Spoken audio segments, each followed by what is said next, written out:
Good afternoon and welcome to the Moore County Schools Board of Education regular business meeting on December 8th, 2025 at 4 p.m. Is there a motion to go into closed session for the purposes as stated on the agenda? So moved. Okay, is there a second? Second. All right, there's a motion by Ms. Davis, second by Dr. Dahl. All those in favor say aye. Aye. Any opposed? Okay, we're going into closed session. Thank you.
Good evening, everyone, and welcome. Is there a motion to return to open session? Second. All right, all in favor say aye. Who was the second, I'm sorry? Yeah, Dr. Dahl. All right, so we're called to order at 6:07:08 tonight p.m. Thank you all for being here today. Sorry for the delay. Is there a motion to approve the agenda? Make a motion to amend the agenda and add 7A, but add superintendent search as item 7A. Okay, there's a motion to amend the agenda. Do we have a second? Wait, 7A, Is that yeah, right? superintendent search. there's already a 7A. Yeah, we're just And gonna then- slide down. down, slide the Okay, other that two was my down question. to B and C. All right, we have a motion. Do we have a second? Second by Dr. Yes, Are we sir. also going to strike the holiday musical selection? Yes, sir. We're unfortunately gonna have to strike the holiday, musical selection. We're disappointed, but due to safety for our students. So I We'll make get a them in a motion different that we time. amend the motion to remove item 3. Okay? Okay. Yes, sir. I'm sorry, the motion was made by Dr. Davis. Do you consider that a friendly amendment to the motion? Yes. Okay. And second was by whom now? By Dr. Dahl. Okay. All right, so we have a motion to approve the amended agenda. No, you need a motion to to amend the agenda. I'm sorry. The motion is to amend the agenda. A motion to To, amend the amendment of the agenda. Okay. No, the motion is to amend the agenda by deleting item 3, holiday musical selections, and adding item 7A, superintendent search. Okay? I have a Alright. question. Do we need to renumber items 4, 5, 6, 7, and 8? Board clerk can take care of that when she amends the agenda. Thank you, Dr. Dahl. All right, so do we have a motion? Do we have a motion to approve the amended agenda, striking 3 and moving, To approve adding- to approve the agenda with these amendments. okay, that's the easiest way to do it. Do we have a motion to approve the agenda with these amended amendments? Okay, I move we approve the agenda with these amendments. okay. Do we have a second? Second. All right, all in favor say aye. Aye. Okay, good deal. Thank you. So, good evening, everyone. Thank you for being here tonight. We apologize for the delay. As we begin, I'd like to remind all of our attendees of the importance of maintaining a courteous and respectful environment throughout the proceedings. This ensures that board members can focus on the matters at hand and that everyone present can hear and participate appropriately. Your cooperation in remaining respectful helps us to conduct our business efficiently and with thoughtfulness for all participants. And of course, during our recognition portion of the meeting, applause is welcome to show support for our award recipients, and we appreciate your cooperation. So at this time, we have our Pledge of Allegiance, and Jamie Sinan, our Deputy Superintendent, will lead us. Please, ma'am.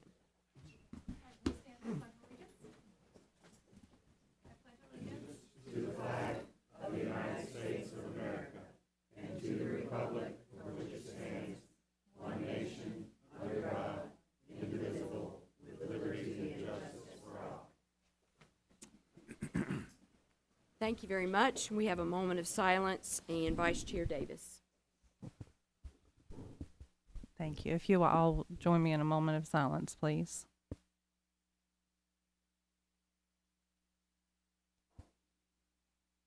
Thank you. All right, now we are at our recognitions, and I'd like to ask Mr. Batchelor to lead us, please, sir.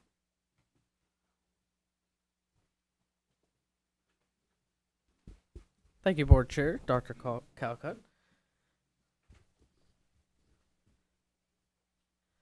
Good evening.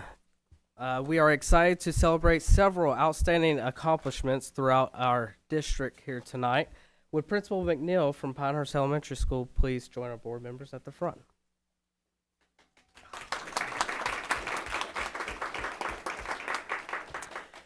Pinehurst Elementary School has been named one of 4 inaugural North Carolina Blue Ribbon schools by the North Carolina Department of Public Instruction, a new state-level recognition program honoring schools that demonstrate excellence in academic performance and student growth. Pinehurst earned distinction in both award categories, exemplary high performing and exemplary achievement gap closing.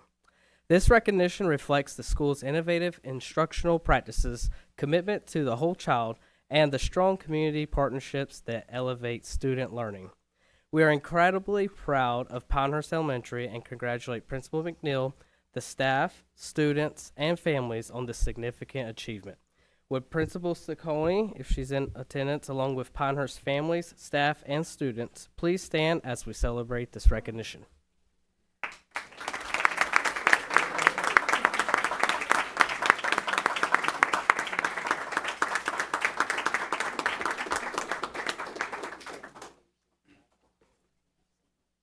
Pinehurst team. Come up here, greet the board. Congratulations, Pinehurst team. Come on up here.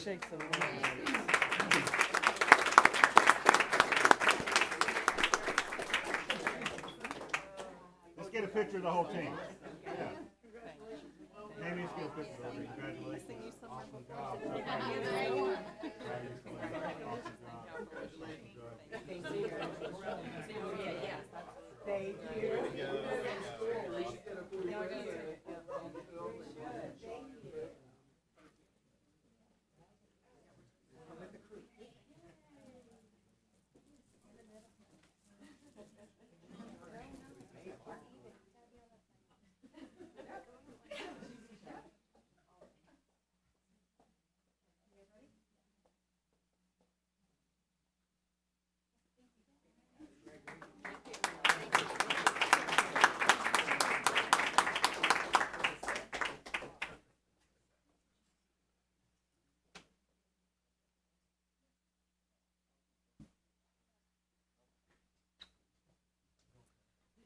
All right. Unfortunately, UP Stage Theater was unable to make it tonight, and we're just going to push that one to next month. So sorry to say that.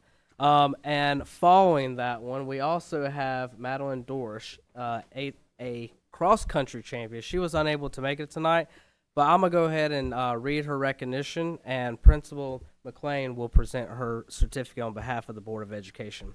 So Madeline Dorsch, for Pinecrest High School, she's a sophomore. She captured the 2025 NCHSAA 8A Girls Cross Country Individual State Title with an outstanding time of 17 minutes and 9 seconds, finishing more than a minute ahead of the field. Despite feeling ill the night before, she led from start to finish with grit and focus. Madeline is Pinecrest's first girls individual state champion since 2021 and is now the school's #1 all-time, surpassing Carmen Alder's record. Earlier this season, she ran under 17 minutes, placing her among an elite group of only 5 girls in the state history to do so. Also, to note, she competed in a national competition this weekend, sponsored by Nike, and she finished 14th in the nation. So, amazing accomplishment. Congratulations to her, her team, and her family and coaches, and we're just very excited to celebrate her. And thank you to Principal McLean for presenting this on behalf of the board at a later date. Thank you.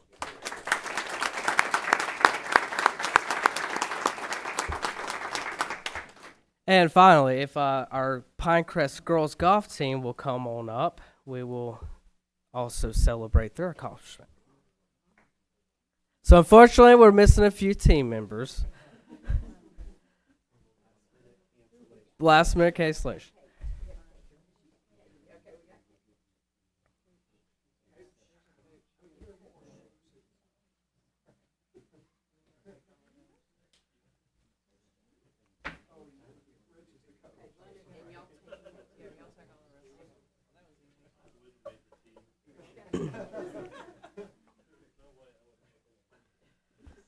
The Pinecrest High School girls golf team captured the 2025 8A state championship, marking the program's 4th consecutive NCHSAA state title.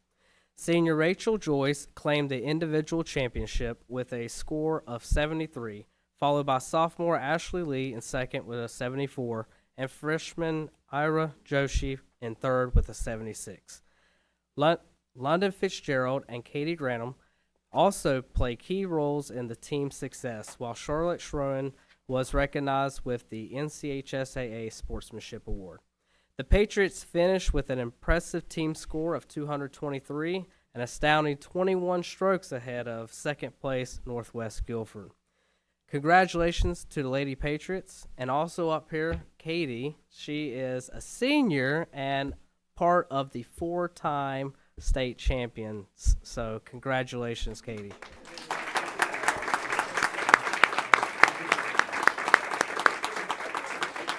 And yes, principal, please stand and be recognized. Congratulations.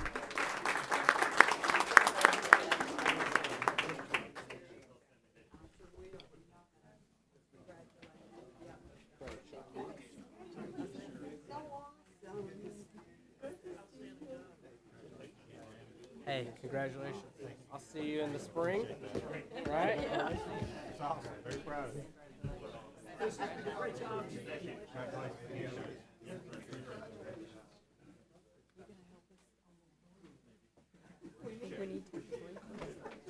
Yeah, yeah. Okay.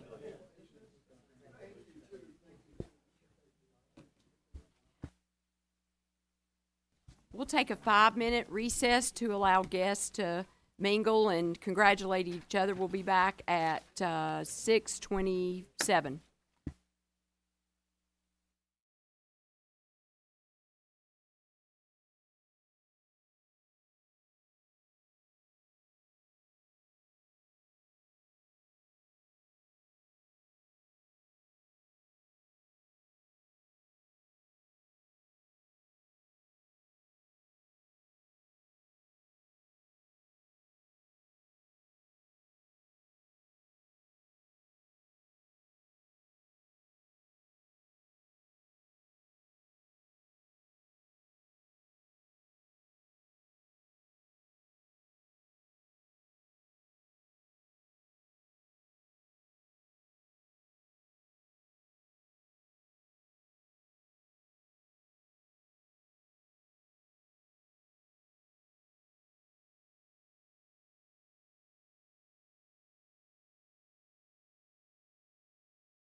I'd like to call the Board of Education meeting back into session. We're at the consent agenda. Do we have a motion to approve the consent agenda as presented? Wait, Yeah, I would like to, Madam Chair, need to recuse myself from participating in the vote in the consent agenda as I have a family that is on the personnel report tonight. Okay. We have a request from Mr. Johnson to recuse himself from voting due to a family member. Do we have a motion to approve his request? Okay, second by Ms. Bruno. All in favor say aye. Aye. Aye. All right, thank you, Mr. Johnson. So there's a motion to approve the consent agenda as presented. Is there a second? Who is the motion by? I made the motion before. Yeah. No, the current motion. That was hasn't Dr. been Dahl and made Ms. yet. Bruno Okay, to I'm sorry. recuse Mr. Johnson. got that. Okay. And now we're at the consent agenda. Do we have a motion to approve the consent agenda as presented? Well, So moved. okay, do we have a second? Okay, motion by Ms. Davis, second by Dr. Dahl. All those in favor say aye. Aye.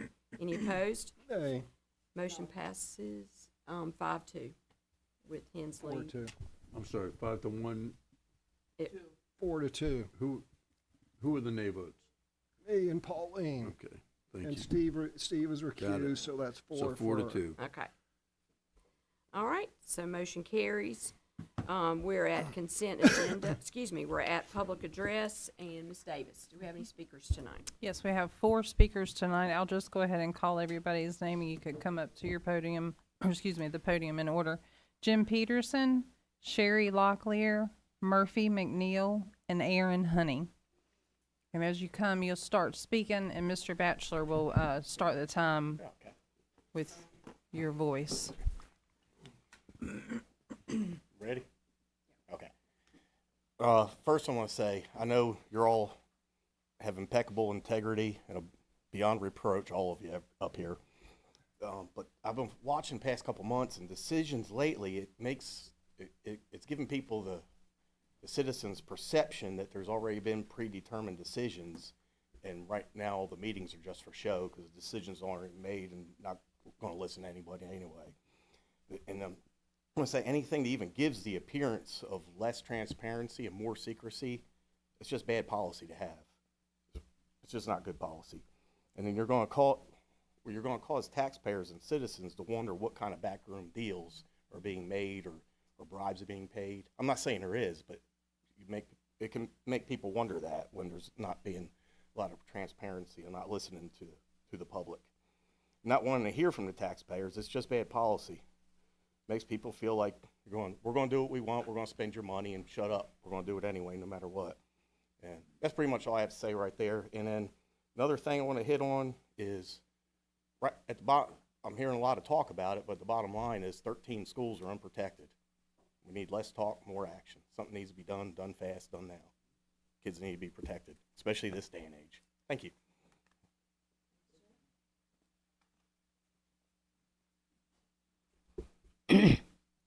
My name is Sherry Locklear. One of the things I come up here was talk about is this new school being built outside of the city limits. I do have some notes here, so I will be looking down at them, but it ain't written and I don't pre-write. But Mr. Dan is with the city limits and the city commissioners. And what I would suggest is that I don't think y'all should be able to name this a Carthage Elementary School. You need to pick your own name out and let Carthage build their own school later on and call it a Carthage Elementary. And by law, you cannot just do it and take the name away. From what I've read, it has to be a floor mat in order, because it is not in the city limits. You would have to have a floor mat to do so. And it ain't just the city.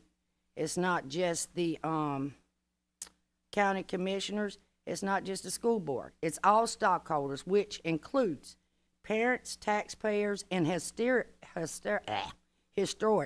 consideration as well. Being that Carthage Elementary School was built in the 1950s. I've heard several people in the last 2 months how they've had 5 and 6 generations itself, family has been in that school. Y'all need to think about what you're doing, breaking the history and stuff. And like I said, it tells you in here, it has to be a floor mat, public decision making, and it has to include everyone, not just one party. So I would ask, and Mr. Dan and the city, I keep saying Mr. Dan because that's the only one I know, outside of it. I don't know if they even still gonna provide water for y'all or pay for this school or storage, which if I was them, I wouldn't. But if I was them, what I would say, you bought it, y'all can have it, but I'd want my own school in the city limits. And I think the historic people needs to look into this as well. And also, I want to say congratulations to Mr. Locklear for his early retirement. Another question. There's no one taking the position of the chief SORs. I've talked to several people, and Mr. Gooch has did a fine job taking over that position. And it's been how long now? And he's not getting that pay for taking over this position, but y'all expect him to do this. Have y'all even considered hiring him? If you're not, he stayed out of retirement. Why isn't he getting the title that he's doing? You like y'all's titles?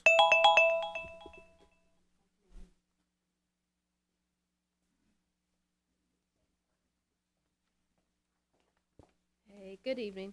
My name is Murphy McNeil, and I'm speaking as a parent of 2 students at Carthage Elementary School, and then I have a 3-year-old that I stay with at home as well. I'm so excited that the possibility of a new school is finally on the table. I've taken the time to watch all of the meetings and gather input from public officials. The amount of hours and steps taken to get to this point is tremendous, and we all greatly appreciate your immense care for our children. It is my understanding that the school board is more concerned with addressing overflow issues and is missing the mark on keeping the school in our community. After being presented with numerous options in town by our town commissioners, those options were quickly dismissed. So it makes me question, if enough time was invested in researching these new options, why are we not working with Carthage town officials to meet their needs as well and accomplish your goals, especially when county commissioners offered to pay cash if only more communication was made? I urge you to reconsider the options presented to you within Carthage city limits. We once had a high school that my grandma went to, and we once had a K-8 school, and now our elementary school is being moved out of town. Our Carthage Police Department is an important part of our school community. They provide hours of service each school day, ensuring our students are safe. If our school is moved out of town, this service will no longer be provided. I'm concerned about the safety of our children with the absence of the Carthage Police Department and a police department potentially being miles away rather than right in town. If something were to happen, we'd have to wait on them instead of being right across from them or right near them. This move would negatively impact our entire community and local businesses as well. Parents may decide to take their business to another town since they wouldn't be driving into our town each day. Please don't take this away from our community school from our children and our future grandchildren. Please take a little bit longer to consider our town commissioner's suggestions.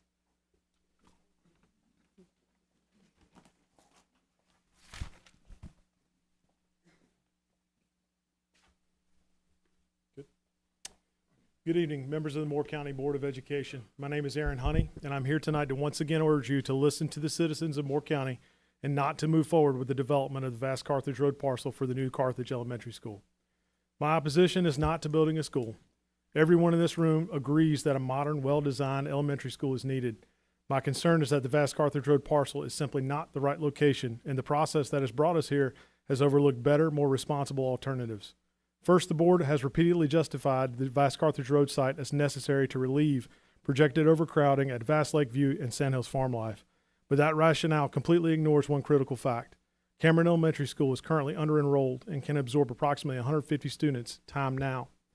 Cameron Elementary is closer to Vast Lakeview than Sandhills Farm Life is. Before pushing forward with a major new school outside of the town of Carthage, the district should be utilizing the space it already has. That is fiscally responsible and operationally logical. Second, and more troubling, the board has been presented with multiple alternative sites, including some that would cost taxpayers significantly less overall, and one that involves the donation of land specifically for the new school. These options would avoid many of the challenges associated with the vast Carthage Road parcel and would reduce the financial burden on the public. Yet despite these opportunities, the board has dismissed every alternative site with little to no public analysis. No evaluation shared with the community and no transparent rationale. When an offer of land is donated, when an offer of donated land is declined without explanation, taxpayers deserve to know why. When lower cost alternatives or more appropriate locations are brushed aside without comparative review, that is not due diligence. That is predetermined decision making. Third, the city of Carthage itself has directly and formally implored this board to build a new school inside of town limits. Town leadership has made clear that the school is not just a building, it is an anchor institution vital to the economic, cultural, and civic health of Carthage. Ignoring the stated request of the municipality most affected by this decision undermines cooperation and disregards the community that has supported Carthage Elementary for generations. Finally, this decision contradicts the county's established land use vision for the vast Carthage Road corridor, which prioritizes rural preservation and low-density development. Placing a major elementary school in this area explicitly planned to remain rural disregards the years of community input and planning work. Tonight's vote is not procedural. It is a choice that will shape the educational and community landscape for generations. You have been offered better sites, including one at no cost to taxpayers. You have existing capacity at Cameron Elementary that has not been factored into your planning. And you have a responsibility to make decisions that are transparent, data-driven, and aligned with community needs. I respectfully urge the board to pause this process, give full and fair consideration to the alternative sites, including the donated land, and honor the clear and reasonable request from the city of Carthage to keep its elementary school within its town limits. Thank you. Point of personal privilege, real quick. Okay. Just listen to what that gentleman said. I pulled up the school attendance area, and just as a point of fact, it does appear that Carthage or Cameron Elementary School is much closer to Vast Lakeview, and more importantly, there's like a major artery going right from Vast Lakeview up to Cameron Elementary. Anyway, I just want to point that out. Thank you. Sir. All right. Does that conclude? Okay. We're on the agenda item board action, and we've got 3 items. The first one we added about our superintendent search. Point of information. Oh, sorry? Did we want to have a break for people to leave? Oh, I think we're okay. I think, yeah. I make a motion that we modify the agenda. Pauline, you want to second it? I'm sorry, I make the motion that we modify the agenda to make item A, which no one in this audience is interested in other than this school board, that we make that item C so that they do not have to sit through the school board search training. Okay. And we can. Yeah, it's not going to be training. It's just going to be to talk about scheduling a meeting. That's all it is. It'll be quick. Okay, well, my motion stands, and it's for the convenience of the audience to move something that they're not interested in and move it to item C so that the items that they're interested in are addressed first, and then the things that they're not interested in, they can leave. Okay, so we have a motion on the table to move item A to item C. This requires a 2/3 vote. Okay, we'll require a 2/3 vote. We have a second by Ms. Bruno. Are there any other comments from board members about that motion? Okay.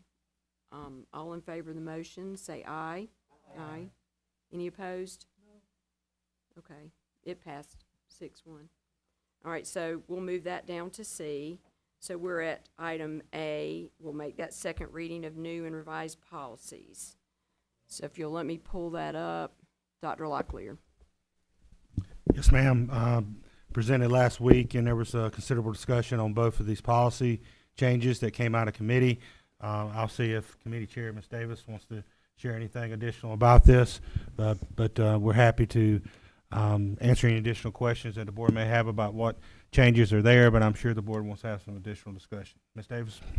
Yeah, I would, policy 1, or number 1, policy 2330 was brought by Dr. Dahl, so if she wants to go over that, I think that would be appropriate. And then whenever we move on to the next one, I would ask if all board members saw the email that was sent earlier for that one. But Yes, ma'am. Move on to the number 1 for now.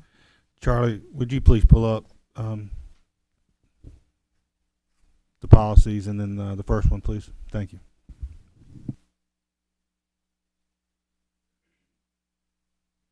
Dr. Dahl, do you want to make any comments about it, or just?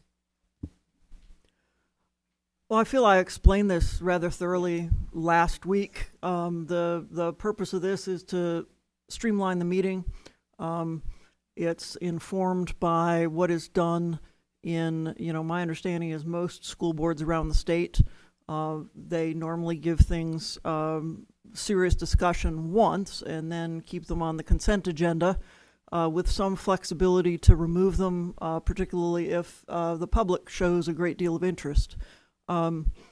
So this would kind of bring us in line with that. We would not be bringing as many things back on the action agenda for the regular business meeting after they had been thoroughly discussed at the work session, but there would still be flexibility. A minority of people would still be able to place something on the action agenda for discussion and action. Okay, so just a brief overview of that. Would you open up the next policy? We'll have a motion and then we can have discussion. So, if we will, well, we can. Is there any other comments about that? It depends on the motion. You can have any motion you want on that, but the recommendation from the superintendent is to consider a motion to approve the new and revised policies on second reading. Yeah, I was just gonna put them together, but. I make a motion that we divide them in, there's only two I make a motion that we divide them and we discuss and vote on them separately. Okay, that's fine. Do And we I have a would like second? to discuss that if there's a second. Okay. There's only two, and these are important enough to discuss and thoughtfully debate each one individually. Okay. We can just do that, David. I don't think we have to have a motion, but all in favor say aye. Aye. All right, so we're just looking at this one first. Are there any other comments or about this actual change of Board Policy 2330? Yes, I have comments. Okay, go ahead. Just to be clear, Madam Chair, Oh, yes, sir. you should have a motion to approve so you get this on the floor. okay, I'm sorry. Before- Okay. I'll make a motion to approve 2330 board meeting agenda revisions as stated. Okay. Do we have a second? Second. All right. So now we're ready for comments. Thank you. Oh, Go ahead, yeah, sorry. so ready for comments, okay? Mr. Hensley. As everyone knows, so first of all, this rule, what this does is it takes everything that was discussed during the work session and it adds it to the consent agenda of the business meeting. Let me say that again. It takes every single thing that we discussed last week and it puts it on the consent agenda for this meeting so that there would be no discussion, no debate, no public discussion, and no public debate on any of the items unless 3 or more people contacted the chair before the meeting began and asked that they be removed from the consent agenda. This is done intentionally to avoid accountability and so that the people who are proposing this and support this passed unanimously out of the policy committee. The 3 people on the policy committee voted this intentionally to stifle discussion and debate. And more importantly, it's a cowardly move, and I'll tell you why. And everyone here, I'm fed up of cowardly politicians. The public should be fed up with cowardly politicians. Many on this board got elected because they were tired of people getting fed up with cowardly politicians. I'll tell you why it's cowardly. Because there'll be no record of a vote. They just vote for the consent agenda. So who voted for that side of the Carthage Elementary School? Oh, no one did. We just approved the consent agenda. Who voted for those pay raises? Oh, nobody did. Who voted not to test the water? Oh, nobody did, because it was all on the consent agenda. The other thing I would point out is that it says it takes 3 board members. Isn't that interesting? Isn't it interesting that number 3? Where did that number 3 come from? Well, it takes 2 board members to add something to the agenda. But they wrote a policy where it takes 3 to take something off the consent agenda. Oddly enough, there appears to be a minority coalition of 2, right? So Pauline and I, as an example, we could add something to the agenda, but we can't take something from the agenda. But if that's not devious enough, there's an election coming up. And that election, there's going to be 3 seats up for election, right? So there's a very real possibility, especially with stunts like this, that the 3 people who are now currently driving the train are going to be in the minority next time. Well, they made sure that they preserved their rights by saying 3 people they're thinking ahead to the next election when those 3 are in the minority, that they still can remove stuff from the agenda. And I hearken back to the 6-day policy that was implemented 2 years ago, where another policy to take away the voice of school board members. And in that policy, I wasn't paying attention at the time because I didn't realize at the time how sneaky and underhanded people were.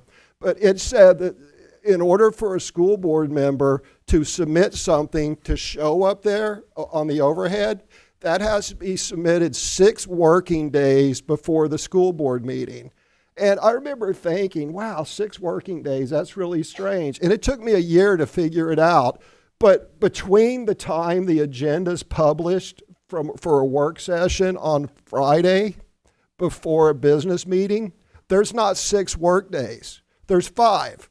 So they literally wrote a policy to make it impossible for a board member from the time something first appears on the agenda for a work session to 5 business days later, they cannot submit slides. This is another example of the tyranny of the majority doing a knee-jerk reaction, trying to quell those pesky little conservatives on the board who really just want the people to be heard and want stuff to be discussed. Make no mistake about it. They want a business meeting where they come in, they give awards, they pass the consent agenda, and then they read prepared statements. This is all about taking away it's the tyranny of the majority, taking away the rights of the minority. And if this passes, this will be yet another example of poor leadership of public schools. As a board, we should be showing our students the importance of discussion and debate and voting, not put everything on the consent agenda and cowardly hide behind that. So let's see. I think that's all I got right now. Thank you. All right, any other comments? Comment to make too. I didn't understand this in the beginning, and what really bothered me is I totally lose my autonomy. I can't do anything alone. I can't speak up alone. I have to have 2 other people to agree with me. And that isn't why I'm sitting on this board. If I have something to say, whether everybody agrees with me or disagrees with me, I can't say it. I need 2 other people to put this public. And I'm just against this. This I find very scary. All right. Mr. Benway? I don't for a moment believe there's any malice involved in putting this together. We do need to streamline our processes. There's no question about it. We spend too much time in motion. But I think perhaps we ought to go back to the drawing board on this one. I'm not sure it meets the intent of your efforts. Thank you. Mr. Johnson? Yeah, well, I'll speak to the intent, just because I think that we're reading this a little too much into this than what was intended. And so I think the intention of this was certainly to make sure we have everyone's comments, perspectives, and debate in the work session, fully flesh that out, hear from everyone. I don't think anyone here would ever watch a work session and not know where everyone stands on what we feel on any issue. But But the issue with this is I see it procedurally as being very similar to what we currently do. Whereas at the end of our work session, we talk about what needs to be action and consent. And at that time, we vote, just like we would normally say, yay or nay, action, consent. This kind of formalizes it as to what goes on the agenda. So that's how I see this playing out. I don't see there'd be much difference at all in the actual what gets placed on the business agenda, because at the end of that meeting, we would be doing the exact same thing, except this time we're formalizing what we're actually saying. And so, like, for example, Carthage Elementary, there's no way that would not be brought to the business meeting. If there's something about muddy water, or if there's something that's of high public interest, there's no way that we wouldn't, as a board, vote to have that at the public meeting and to discuss it fully in public and vote on those specific issues. The intention of this was to, at the last minute, not have things pulled off of something that was already discussed on a consent agenda and add it to the action agenda so that staff were not fully prepared to address it. That was my intention on this, is that at the last minute, any board member can pull something off consent, and now we're publicly addressing it, whereas the staff member might not be prepared to fully discuss it. So I think that was the intent of the policy, and other policy committee members can speak to that, but that's what I took from this. Okay? Yes, Dr. Dahl? I just want to point out that there's nothing secret about work sessions. Work sessions are public meetings. The public can attend them. Members of the public do attend them. They are recorded. The videos are available. And as my colleague said, it's usually pretty clear from the work session, where we tend to discuss things in quite a bit of depth. It's pretty clear where everybody stands and what arguments they're making. I think I'll leave it there. Ms. Davis? I guess I would just like, Ms. Bruno mentioned her autonomy. And at the work session, if we look at tonight's consent agenda, we have our out-of-state field trips, revised and updated Moore County Board of Education meeting calendar, the personnel report, and the board minutes. So this past Monday, whenever we had our meeting, we went through each one of those one at a time, as well as the board action. And each board member had the opportunity to say action or consent. So last Monday, we decided as a board what would go on the consent agenda or board action.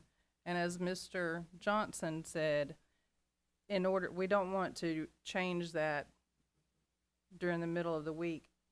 It's just not necessary, unless something comes up from the public and we feel like we need to dig deeper than what we need to. So this, again, Mr. Benway is correct in saying that there's no malice here. It is strictly procedurally and out of respect for our staff and the work that they put into it.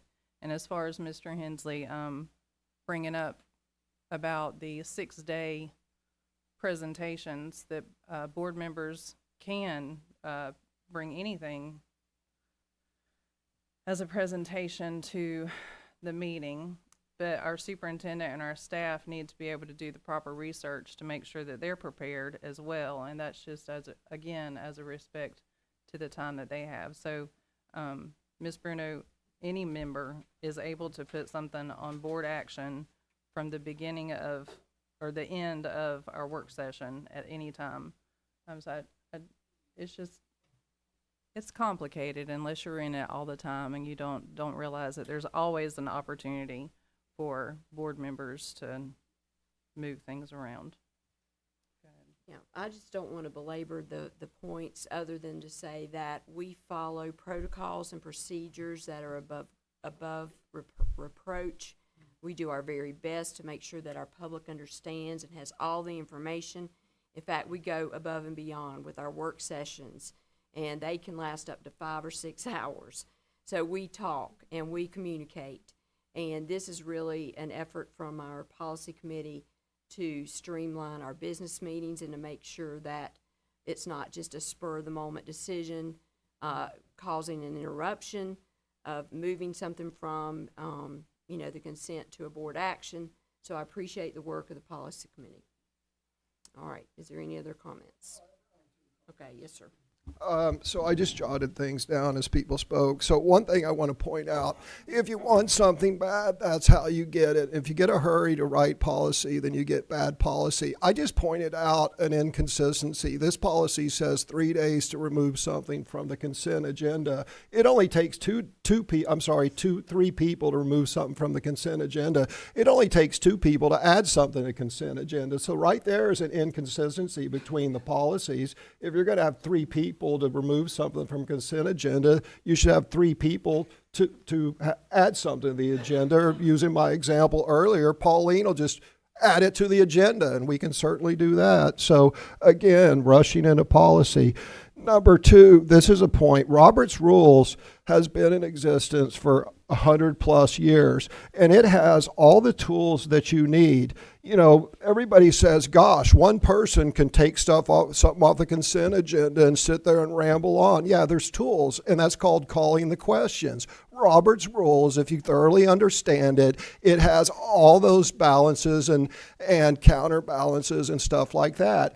And if the board, you know, I take something off the agenda, I start speaking about it, I'm either going to be intelligent and make sense, or I'm going to sound like a fool. If I sound like a fool, then let the fool speak. If you sound intelligent and you don't agree with him, then call the question and don't let him speak. But Robert's Rules has a tool called calling the question. But again, it takes courage to call the question, just like it takes courage to actually go on and vote on something for the record.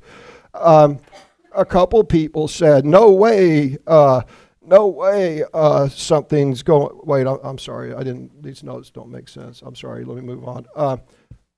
A question was, so imperative in this, part of what they're assuming, and you heard Ms. Dahl say it, and you heard Ms. Davis say it, is we discuss everything in the work session, and no one implied in that is no one should change their mind or get additional input between the work session and the business meeting. Are you kidding me? That's what we're getting paid to do. We have discussion, we have debate, we give it thoughtful consideration, we hear from the public, we get back together. Have we changed our mind? I hope to God you've changed your perspective, at least some part, and therefore you come back together after a week of considering it and you discuss it again. That's what education's all about. But again, we're setting the wrong example. You say everything you want, and a week later, nothing's changed, and no one's going to change their mind. That's just not the rule. People, said, well, gosh, look at this meeting. This is out-of-state field trips, personnel report. Everything's on the consent agenda that needs to be on the consent agenda, and everything's on board action that needs to be board action. Correct. That's because we're working under the current rules. And they knew if they put everything on the consent agenda, I would just pull the things off, wait until a couple months when this policy's in place, and they go, no, we don't care what Dave and Pauline says, or we don't care what Ken and Steve say. We're just going to put that on the consent agenda. And that's going to happen. So don't use now working under the current rules as an example of how it's going to work under the new rules. Miss Davis, I'm sorry, she said, I don't even understand this. She said the 6-day rule, any board member can make a presentation and give it in front of the board. Yeah, but I just proved that in order for a board member to have to do that, I would have to have my presentation made before I even know what the agenda is. Go through the timing. The agenda is published Friday before a work session. So then you got the Monday of the work session. I can't do slides for that because that's not 6 days. That's the Monday, Tuesday, Wednesday, Thursday, Friday. That's 5 work days. Then you have the business meeting. There's not 6 work days to do that. So therefore, the vice chair wanted to make the point that any board member is free to make slides to give a presentation, but in order to do that, we had to have a priori knowledge of what was going to be on the agenda. So I go back to saying it's impossible for a board member to do that. And that's not what we're paid for. We're paid to independently think and make arguments. The other thing, I'm trying to see what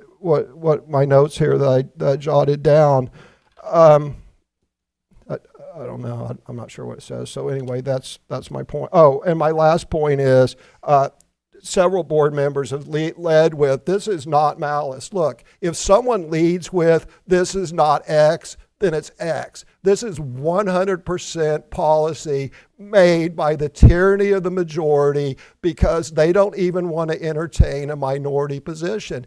And by the way, I've seen a bunch of this in academia, and it's not good. I come from the military and private industry where people have open discussions and debates. I've never been involved in a company where they just want to shut down minority dissenting opinions. It's crazy.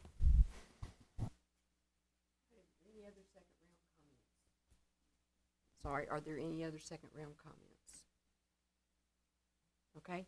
Hearing none, we have a motion on the table to approve the new and revised policy on the second reading, and that is policy 2330, board meeting agenda. All in favor say aye. Aye. Any opposed? Okay. 4-3. All right, thank you very much. We are at policy 3660, 7450, police officer program. Dr. Locklear. Thank you, Madam Chair. Charlie, if you'll go to page 4, please. Madam Chair, this came out of the work of the Temporary Safety Committee and based on feedback from the sheriff and also our own department about the special separation allowance that's provided by general statute to law enforcement officers when they retire. This is a special allowance that they receive after hearing more, having completed at least 25 years or more credible service, and then they can receive that up to age 62. We discussed with the policy committee as well as the temporary safety committee about a recommendation to make a change in our policy around that. If you'll scroll down to page 5, please, Charlie, you'll see those recommended changes that and I'll just read that out. I think it's the easiest way to describe it. It says basically that the separation allowance upon his or her retirement from Moore County Schools, if the officer meets the criteria in this policy and has a minimum of 8 years of full-time service as a Moore County Schools officer, the officer would be eligible to receive 100% of the benefit at 8 years of full-time service as an officer. It also notes this policy shall take effect today if the board approves it, and officers who are receiving this separation allowance as of that date shall continue to receive the benefit under the terms in effect at the time of their retirement from Moore County Schools. It should be noted that someone who served 25 years or 30 years in another law enforcement agency, retired from that agency, and is receiving this cannot double dip that special separation allowance. They can only receive that once upon retirement. This is an effort to many times our office has recruited officers who have some experience, and then their knowledge that they could get this after a reasonable amount of time was the feedback we received, thus the change that the policy committee has recommended. And so that was one piece that feedback that we got from our officers, and this is an opportunity to, as a recruitment opportunity, but also as a retention opportunity to our officers in our Moore County Schools Police. I shared with the board last week that based on our current staffing, an estimate would be approximately, this would be a financial impact to the board of approximately $100,000 a year, with the full impact over time that the officers we currently have would be eligible of approximately $650,000. I also sent out to the board earlier today, Ms. Edmonds put together just kind of an example of what this would look like based on the formula. And she shared that. I shared that with the board earlier today. I have a hard copy as well. I could share it. I apologize I wasn't to get that earlier to the board. We'll get this link to the agenda after the meeting as well, so the public can see it as well. But it's basically just a little example that if you had has everybody got a copy? If you had an employee who retired with 30 years of service and at that time was getting a salary of $60,000, the formula equates it at 0.85%, and so that would be $510. And then you times that times the credible years of service, and you come up with a total amount that officer would get based on that special separation allowance would be $15,300. So that would be an annual amount the officer would get up to age 62. And so they would get a per month amount of $1,275. So this is just an example of how that is equated based on general statute and the formula that drives that. So again, this came out of policy as a recommended change to help with retention and recruitment of police officers. Great, thank you very much. Do we have a motion to approve the revised policy Like- 3660-7450? That's a recommendation from the policy Oh, committee, yes, so sir. it's So just we on the don't need floor. it, we just vote. Okay, all right, sorry. Are we ready to vote? All right, Discussion. all right. So we have a motion, we have from recommendation from committee. So now it's time for comments. So under the previously passed policy, I would not be able to make these comments, just for the record. So I'm still confused on this. I'm genuinely confused.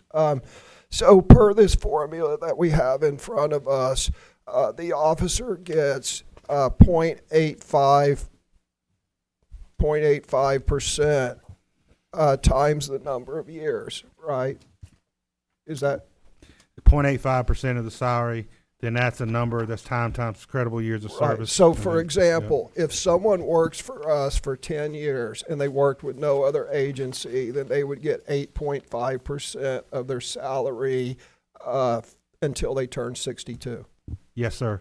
If they had 20 years experience from another agency plus experience with us, that would be the credible years of service. So who pays that? If they have 20 years credible service with, say, the sheriff's department, and then they have 10 years with us, who pays what? We would pay the total amount. That's a liability the board would incur. So if someone's with the sheriff's office for 20 years, and then they come here and they work for us for 10 years, or let's say 8. So we're going to pay them, I'm pulling out my calculator here, we're going to pay them, Moore County Schools is going to pay 28 times 0.85. We're going to pay them 24% of their salary until they turn 62. And that liability shifts from the sheriff's department or the municipal department to us. Correct, as a recruitment tool and a retention tool of the officers. That is what was discussed. That was recommended, not only by our own officers, but from feedback we got from the sheriff. Yeah, so let's talk about this. To the committee. Let's talk about this cost estimate. You mentioned that it's $100,000 a year or $600,000 over time. The amount over time is actually unlimited. It's not capped. It's. Well, the officer stops receiving at age 62 or if they were to pass away. Right. So let's say at we age have 62, the retired officer ceases to receive this benefit. Right, but we want 25 officers, and we're going to pay them retire. So look, there's two extreme examples here. One is someone joins the Moore County School Police Department right out of BLET. Let's say they're 22. They work until they're 32. And then we give them 8.5% of their pay for the next 30 years. Let me say that again. If somebody works for us for 10 years, they're 32, we're going to give them 55. They have to be 55. It says ends at age. They have to be 55 to begin. They have to have completed 30 or more years of creditable service or have attained 55 years of age. So that limits the very young people.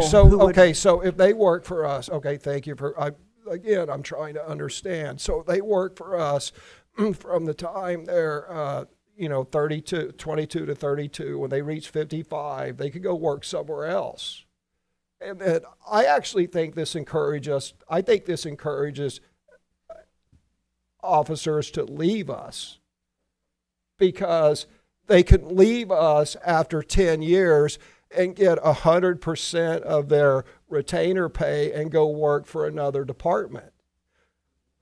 Or they could work for us, they could leave the sheriff's. This incentive, giving somebody more retirement earlier, it's like in the military, you're working for half pay after 20 years. Why stay there?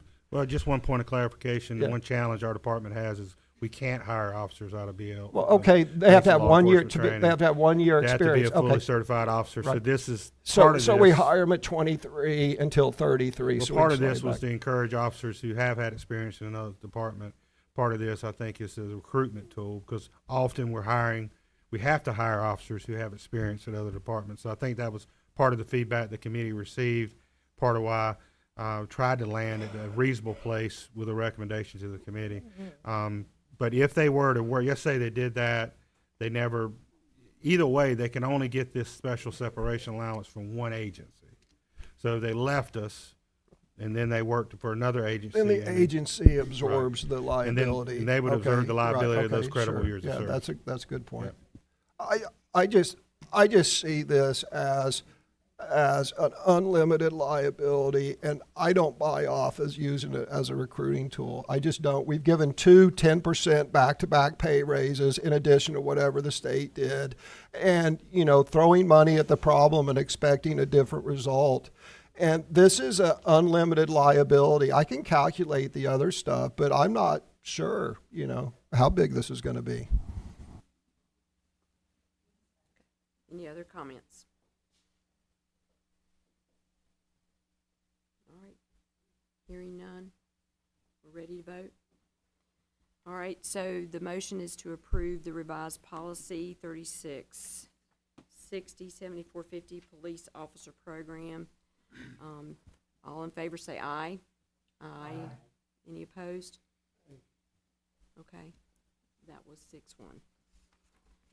All right, so we are at item B, final endorsement of site selection for the replacement of Carthage Elementary School. Dr. Locklear. Thank you, Madam Chair, and I also want to thank the board and others who've, certainly the town of Carthage and others that have worked very diligently as we've looked at parcels and site selection for those parcels, and landing on a final endorsement of moving forward with where we can build a new replacement for Carthage Elementary School. So I know a lot of time and effort's been put into this from multiple folks, and I also want to thank, obviously, Assistant Superintendent Jenny Purvis and her team for all the due diligence that's been done on every parcel that's been shared, with all the information put out to the public on the pros and cons of each parcel that's either been shared or on the parcel that the board has purchased on Vast Carthage Road. As superintendent, I continue to recommend to the board that you consider a motion tonight to endorse the purchase site on Vast Carthage Road as the final selected site for the future new Carthage Elementary School. This allows staff, Ms. Purvis, to move forward with site development, working with our architects and gathering additional information needed to place Carthage Elementary School on a November 26th general obligation bond as requested from our Board of Commissioners.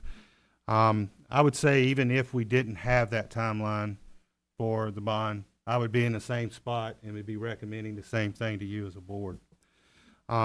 We have had other two parcels that the board still has discussed and had considerable discussion last week. One of those being the Needmore property that a potential developer has shared that they would potentially give the board 30 acres in the middle of that if it's developed, and for free, and that it would be something we'd have. But there's a couple unanswered questions with that. One being how and who we would work with to get a road in a different location. The entrance and exit in the current property is not in a good place, and it would be considerable challenges there. One of the board priorities when looking at the property selection as well was dealing with capacity issues that we are projecting in Vast Lakeview and building when we're building a new school to address those capacity issues. And so that's one reason that that area of Carthage was not looked at. The second property that the board's considered and looked at, Ms. Purvis shared a lot of information, and why I would not be recommending that piece of property is Pete's property, commonly known. Initially, when Ms. Purvis and her team looked at that, the only entrance and exit to that property was out on 15501, considerable traffic issues there.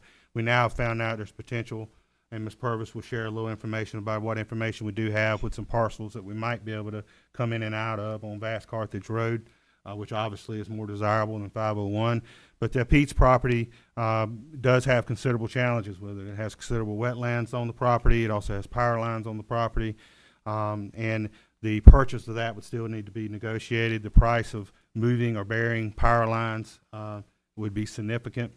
And dealing with wetlands, the amount of money that the board would have to spend on that would be significant. Therefore, I can't recommend that. It's just not the best piece of property. And so that brings me back as superintendent and working with Ms. Purvis to come back again, even without a deadline for a bond, to recommend the same piece of property on Vast Carthage Road. Topography is good on that piece of property. It's 30 acres of land. We're able to place the school back off the road. It's the entrance and exit. We have plenty of road frontage to be able to do that based on DOT recommendations. We're able to have appropriate queuing for traffic in and out of there, and that Vast Carthage Road has the lowest amount of traffic on it at that site than any other property we've looked at. We've also able to address potentially our IT power building need on that property as well. We have access to utilities with water, county water, as well as the opportunity to put septic on that piece of property. I respect perspectives and certainly am empathetic to that, but as a recommendation of overall what's the best piece of property, as your superintendent, I remain with that recommendation on the Vast Carthage site. Before I turn it over back to you, Chair, I would ask if Ms. Purvis has anything else. I know we have a little more information to share that was shared with us about the Pete's property. Yes, as I shared with the board at the work session, I had reached out to Ms. Riddle, whose mom actually owned those parcels on the backside of Pete's, and she was working to gather us some information about that. So she was able to give us that this week. So if you would, please pull that up for me, Charlie. I didn't get that in time to add to the executive summary, but I wanted to share it with you tonight because we do have it. So she did not work with the town of Carthage engineer, but with an engineer that she works with to take a look at the possibility of getting into this parcel from Vast Carthage Road. They were able to work out that we could have an entrance going in one parcel and out the other parcel. It leaves us from the middle of one entrance to the middle of another entrance, about 340 feet. You'll remember that DOT suggested 600 feet, but I did call and talk with Tammy Miller there at DOT, who works with the schools. She said they would accept 400. So I just wanted to double check. I circled back today. I called her. I shared this and just said, you know, we were able to get 340 feet in here. That's not the minimum 400. She said that would not be recommended by DOT as, you know, conducive to pulling in and out school traffic that close together. However, it would be a board decision, a district decision. The other thing that we're looking at when we come in here is this assumes that we would pull straight in to what would be the school site. And the school site would be up above those arrows. If you'll circle right in there, Charlie, right in there would be the possible school site. This assumes that we cross wetlands here in one spot and we don't loop this around. The plan in working with Mr. Miller for DOT was if we were to want to make sure that we get cars off the road, that we do a lot of snaking. In other words, we wind the driveway so that we maximize the number of cars and the length of that driveway. So this does give us a straighter driveway. You know, if we were to be ideal, we would wind that, if the wetlands weren't there, ideally, you'd wind this all through there so that you make sure you have enough to get all of those cars off the road. Taking a look at the power line, you'll see that up here. Our office reached out to John Oates with the electric company just to say, you know, this is not a secondary line. When we think about a secondary line, it's like coming off of a line and burying that headed to your house. This is a primary line. So he said in order for us to be able to bury this, first of all, it would have to be engineered. We'd have to take the transformers down, set them on the ground at the beginning and also behind Pete's. And then he could not give us a price for this because he said it would be considerable, and it would need to be engineered. So, looks like we don't have to bury it under the wetlands, but we would have to take down those transformers. So there's still some considerable cost in burying that electrical, and then the consideration of whether or not we're actually going to get enough cars off of the road with the straight shot in. So that's the new information. It is possible. Ms. Riddle was willing to work to provide easements on that side of the road. However, you know, it wouldn't provide the entrance that we would be able to have at the other property, long story short. But this is updated information that I promised you if I got, I would bring to you.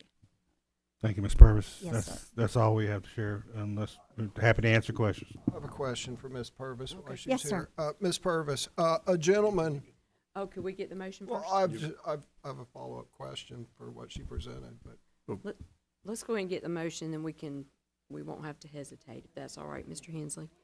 So, do we have a motion to endorse the purchase site of Vast Carthage Road as the final selected site for the future new Carthage Elementary, allowing staff to move forward with the site development and the gathering of the additional information needed to place the construction of the new school on the November 2026 general obligation bond? Do we have a motion?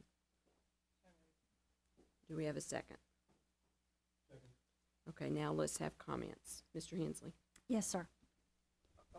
Ms. Purvis, a gentleman during the public comment period made the accurate observation that Cameron Elementary, which he stated was 150 students under capacity, I don't know if that's true, is closer to Vast Lakeview than it is Carthage Elementary. I looked at the school assignment plan, and not only is Vast Lakeview physically closer to Cameron, which apparently is a third empty, but there's a straight shot. I guess that's Business One. I don't know what that road is. Did we take Cameron in consideration when we did this cascading, and why won't that work? Why can't we cascade up to Cameron like we cascaded West Southern Pines up to Cranes Creek? You certainly, sir, could cascade in any direction. The issue with Cameron is that Cameron is an older school as well. It's just like Carthage. It's in need of a lot of repair. They do have the large, you'll probably remember when we built the addition at Northmore High School, we had that large mobile unit that has multiple classrooms in it, kind of like the Forest Creek behind Union Pines, if you've seen that. That was moved from Northmore to Cameron to help accommodate. And so that was one of the main reasons when you're looking at adding there. It was my understanding we didn't have any elementary school students in trailers. Now I'm learning that we have elementary schools. What and they have in students trailers is not daily classrooms, and we've discussed that before. In that trailer, they have AG, which is a pull-out. So let me ask you this: are you saying is Carthage Elementary full or is it not? Right now, Carthage Elementary is at 310. Okay. I'm sorry, Cameron. Yeah. No, thank you, sir. Cameron. Elementary, in Yeah, I terms of misspoke. capacity, would be able to hold, the gentleman is correct, I don't remember his name, would be able to hold 100 or so students, 120 some maybe. But their classrooms in the buildings are not music, art, AG, those pull-out classrooms. So itinerants, and we discussed that before, we don't have any children who are sitting in a mobile unit all day as a grade level classroom, but they do attend some pull-out sessions in that.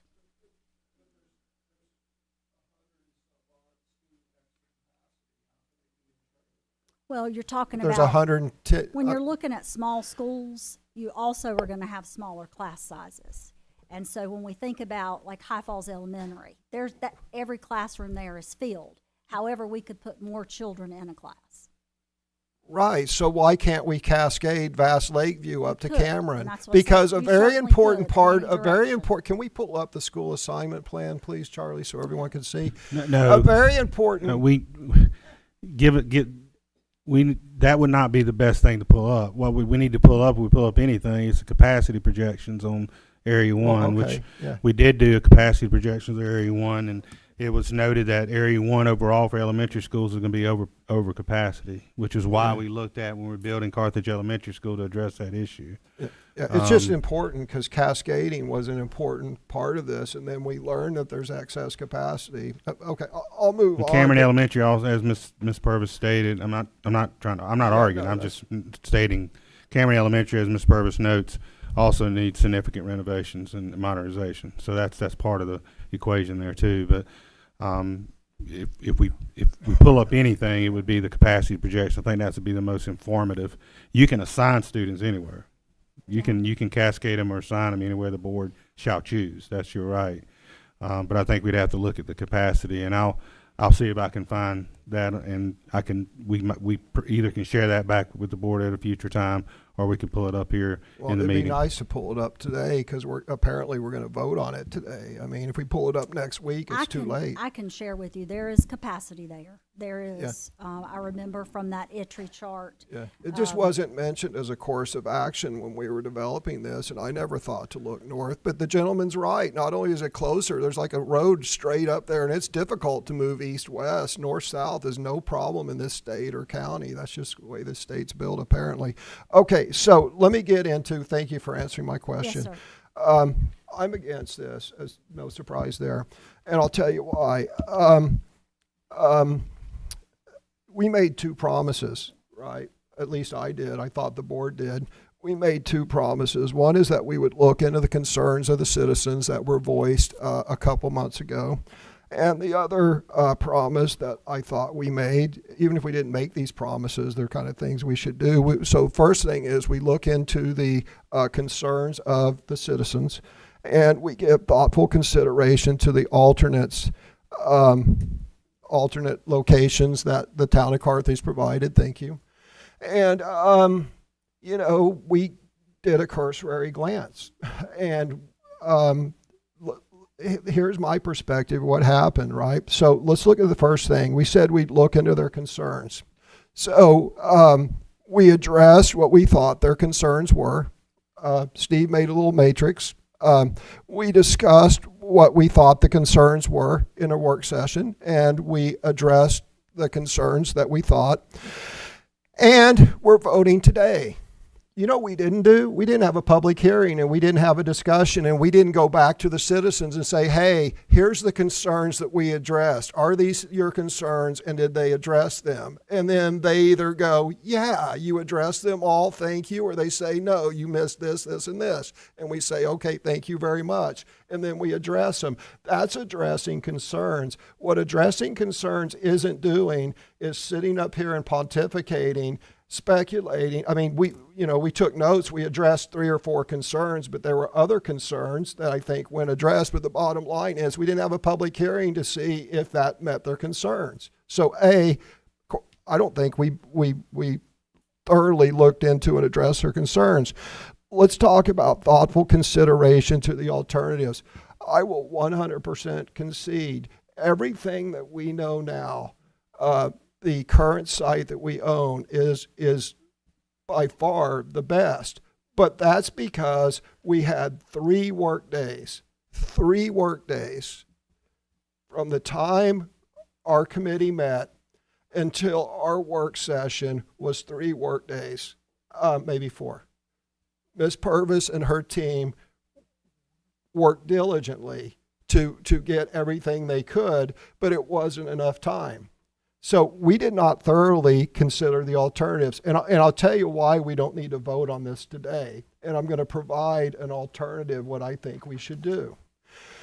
We don't need to vote on this today because what they need for the bond issue, they need 3 things. They need an order of magnitude, which can change. And the only reason they need an order of magnitude is because the financial people who underwrite the bond issue, they take a look at the total amount of the bond issue, they look at the debt, and they do a 3 to 4 month analysis of Moore County's ability to pay it off. Then they do the final call. So what they need is they need an order of magnitude so they can do that financial analysis. They need a rough timeline of when it'll be built. Is it being built, starting in a year or 5 years? How long it'll take? Do you know what the third thing is? I can't recall the third thing. but none of them are the site, and none of them are the exact dollar amount. In fact, we're going to go for a bond issue for two things. One is a high school that we're taking an educated guess at, but we don't even know what the site is or what the site costs are going to be. The second thing is a school. But we're being told that, oh, we need to do the site selection so we can give precise figures for the school, for the elementary school. Well, we're only given an order of magnitude for the $170 million high school. It's kind of disingenuous to say we got to know for the elementary school to the penny. It just doesn't make sense. So the bond people need an order of magnitude and how long it's going to take. And a third thing, they do not need to know the location, actually don't, or the exact amount for many months down the road. So how do we get there from here? So the way you do a proper negotiation, and boy, we could have, if we'd have done the proper negotiations with the county commissioners, we would have already had a $400 million roadmap as to how we're going to do all this, but that didn't happen. But let's just take the town of Carthage. The way you do negotiations is you don't independently do your own research. You go to the Carthage commissioners, or you go to a point of contact, and you go, Dan, here's the scoop. That Needmore site looks appealing, right? But here's what you got to do. You got to, okay, what's 30 acres you're going to give us?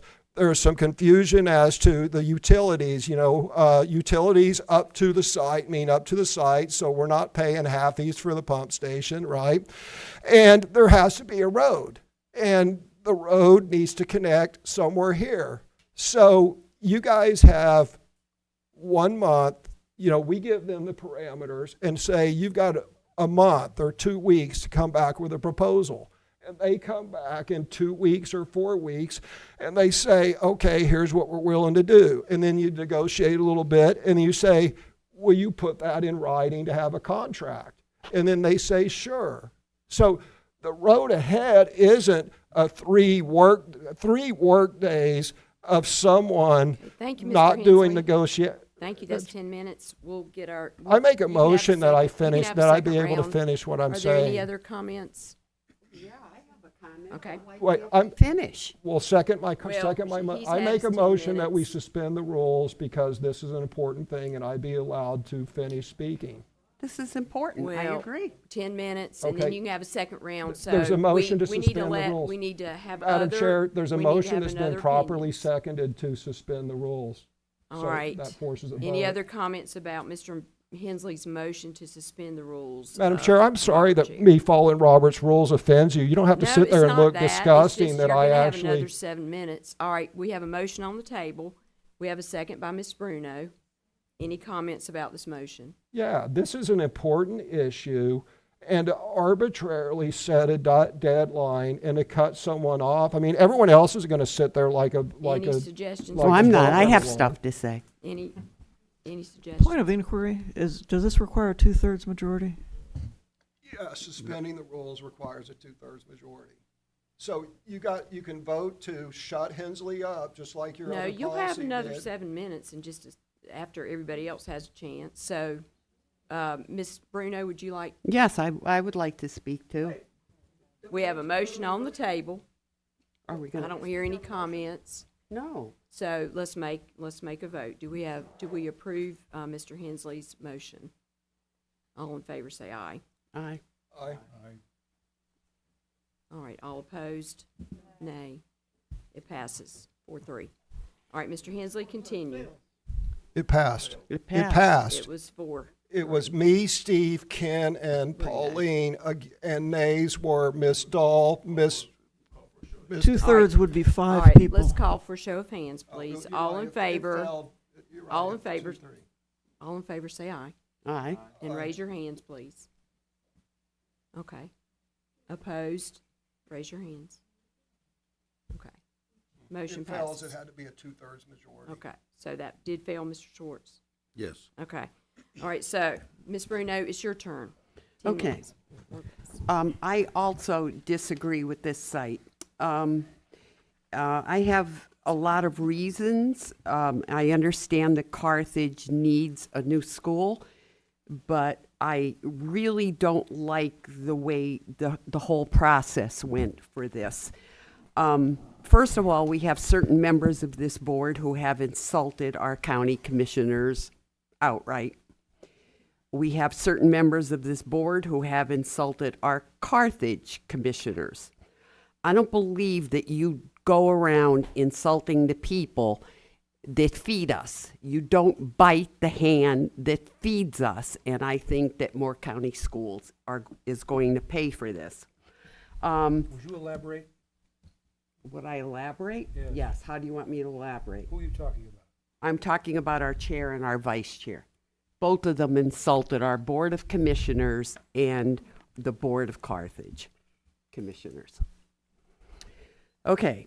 I think this whole entire thing was very poorly handled. We had citizens of Carthage, of the area, come here, speak legitimately why they were against it, building the new school on this site. First of all, it's the environment. It's against the land use. We're supposed to be keeping rural areas, and now what are we going to do?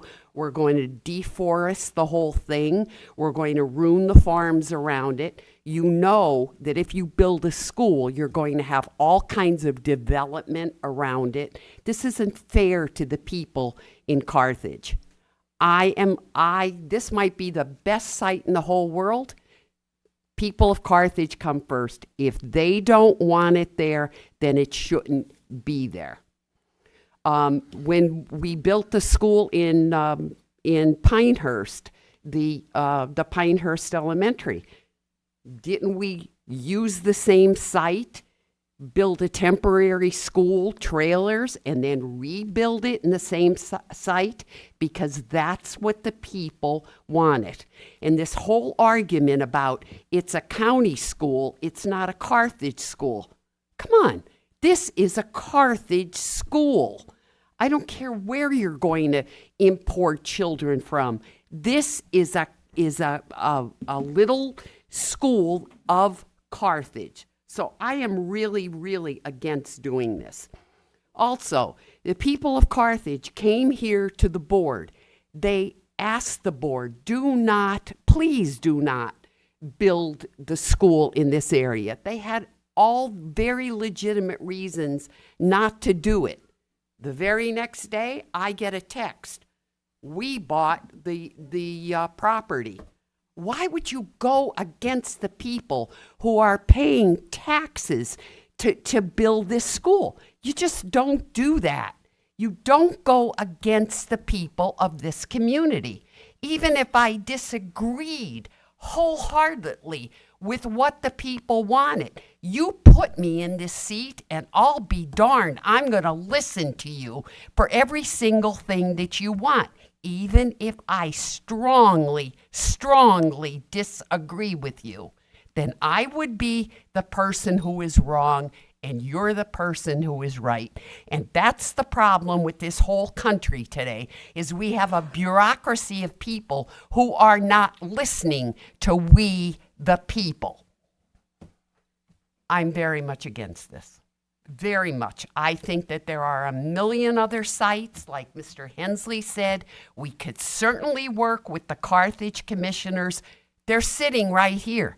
They have an investment in this. They have come here to listen to what the board has to say. And what are we doing? We're ignoring them? I think this speaks very poorly for this board. Okay, I'm finished. Thank you, Ms. Bruno. All right, anyone else? Oh. Mr. Benway?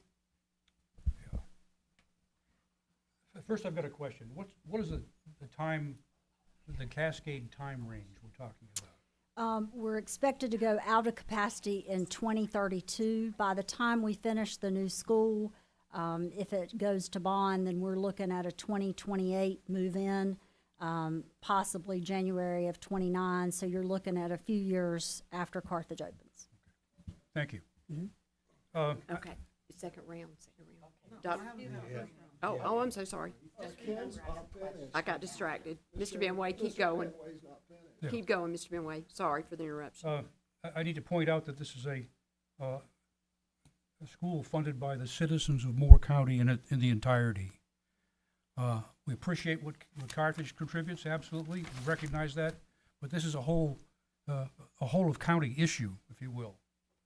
I think we went to some pretty great lengths to establish the criteria for the evaluation we did on the various parcels of land. As much as I was trying to be philosophical about some of these things, my scoring favors the current parcel, 3-1 at least. And I think there were for rational reasons here. Let me pull this up. I think the current parcel requires minimal mitigation. We've all pointed out the water issues and the federal regulations and laws that affect all of that.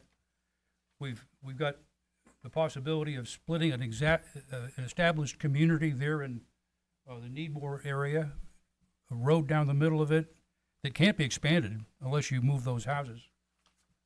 All in all, in terms of economy and in terms of the simplest approach is our current parcel of land. And I'm going to stick with that, and that's what I'm going to vote for. Thank you. Thank you, Mr. Benway. Dr. Dahl? I'm still in surgical recovery and averaging about 3 hours sleep a day, so I've written this out to keep it focused and avoid wasting your time with disorganized rambling.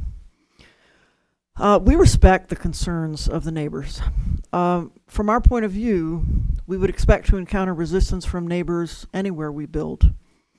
We will strive to be good neighbors. I want to address those who still question why some of us prefer the Vass Carthage Road property. I think the best way to address that is to consider the context, specifically our mission and priorities. This board has discussed my remarks went away, has discussed the shape of the new Carthage Elementary and debated the value of a community school for Carthage going on for years. I believe it was former Chair Levy who proposed a 2-school model with a small school intended to serve the town of Carthage and a larger school with a donut-shaped attendance area for everyone else.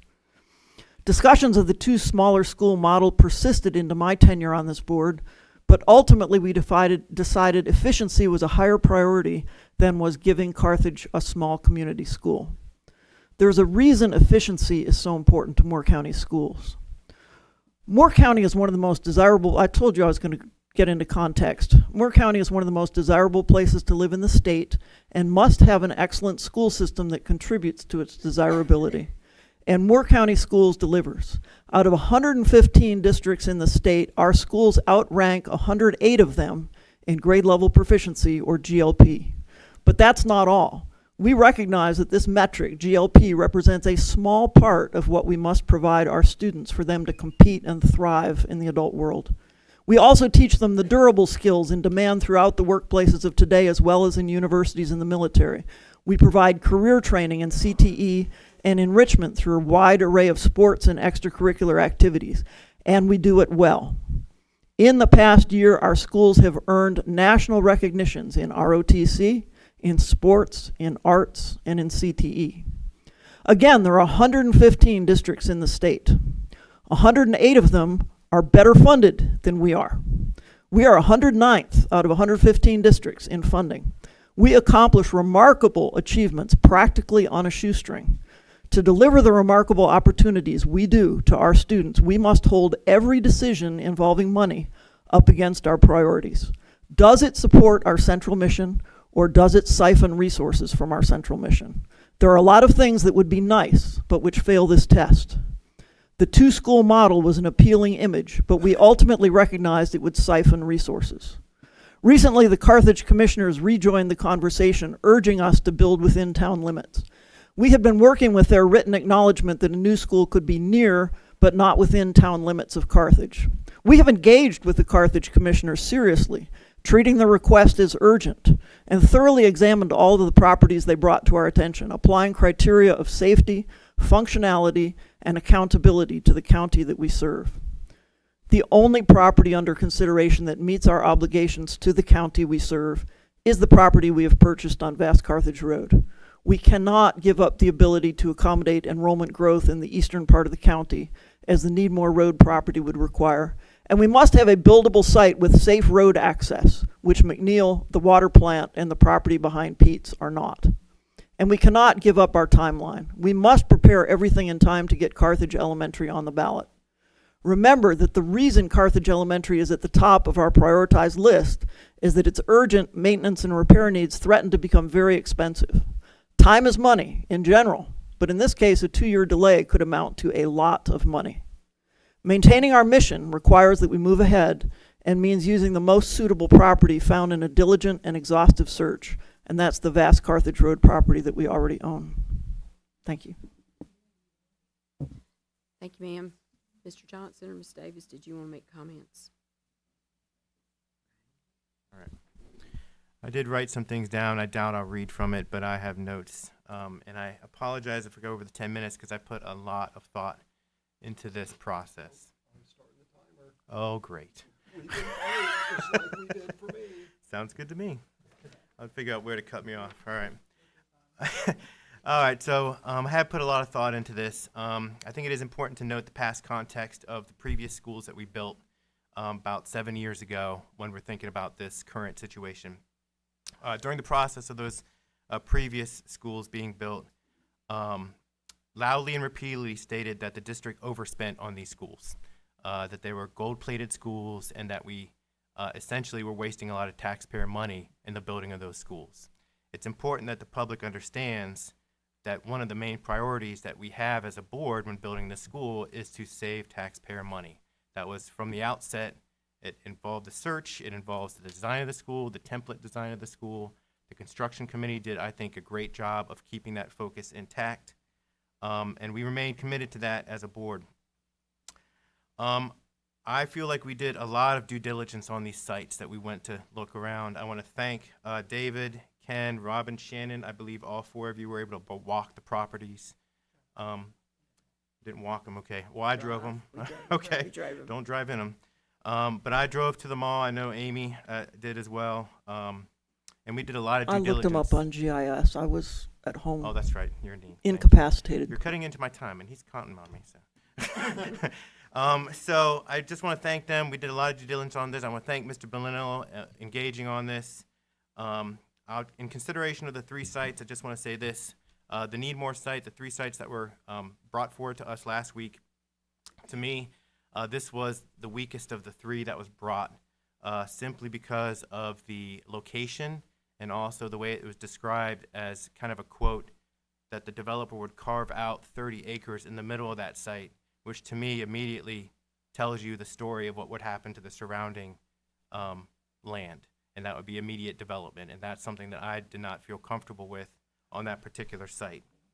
The traffic issues on 2427 by Bybees was another thing. I went out there on a Sunday, and I waited for 8 cars to pass on a Sunday afternoon just to get out in front of Bybees. That would be an issue. Last week, I went into last week's work session really liking the site behind Pete's. In fact, I was committed to vote for it, and I was even going to start lobbying my fellow board members to vote for that site behind Pete's, because I feel like with Victoria Riddle's work finding the entrance on Vast Carthage, I thought that was completely necessary. If we were to try and build it on 15501, that was a complete non-starter for me. That would be a nightmare. So I appreciate that work. So I went into it thinking we can solve that issue, and we can make that school happen, because I think that would be a win for everybody. Inside the town limits, it's only 2.5 minutes from our site that we purchased. But I will admit, as we went through the work session last Monday, my heart sank when I heard about the wetlands running through the very middle of that site. That was a big concern for me, and then reports of standing water on that site in a time when we haven't had a lot of rain recently. And so that gave me serious pause about that site, because we would have to create a holding pond on that site. which would also mean that we have even less room to snake cars and get traffic off the road. Traffic was a big priority for us when we were looking at this. So honestly, my heart sank on that, and I've struggled all week. Push forward with something that could be potentially workable, but cost millions and millions more of taxpayer money that we are not even sure what the number is yet, or go with the site that we've purchased that we know meets our needs. As David said, as Ken said, as several others, the site on Draw Road is unquestionably, how's my time doing? Okay.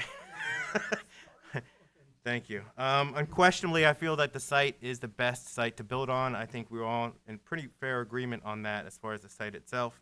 Very reasonable for taxpayers, flat topography, a regular shape, which is important for queuing all those cars and making sure we get that traffic off of the road. We've learned from our past schools, New Century, Union Pines, being built right on the road.